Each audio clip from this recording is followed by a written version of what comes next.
السلام علیکم ورحمۃ اللہ وبرکاتہ۔ معزز سامعین کرام، میں ہوں آپ کا دوست محمد فاروق اور روشنی سب کے لیے پروگرام لے کر حاضر ہوں۔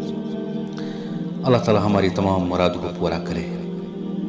آئیے مل کر درود حضرت محمد مصطفیٰ صلی اللہ علیہ وسلم پر بھیجے اور اس کے آل پر۔ یا رب سلم وسلم دائما ابدا علی حبیبک خیر الخلق کلہم۔ آج میں آپ کے سامنے ایک حدیث شریف پیش کر رہا ہوں۔ حضرت عبداللہ بن عمر رضی اللہ تعالیٰ عنہ سے روایت ہے کہ رسول اللہ صلی اللہ علیہ وآلہ وسلم نے ارشاد فرمایا، جو امانت دار نہیں وہ کامل ایمان والا نہیں، جس کا وضو نہیں اس کی نماز نہیں، اور جو نماز نہ پڑھے اس کا کوئی دین نہیں۔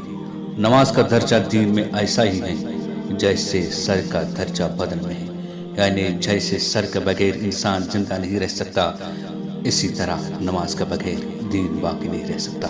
جبرانی اللہ تعالی ہمیں پنجگانہ نمازی بنائے، آمین ثم آمین۔ السلام علیکم۔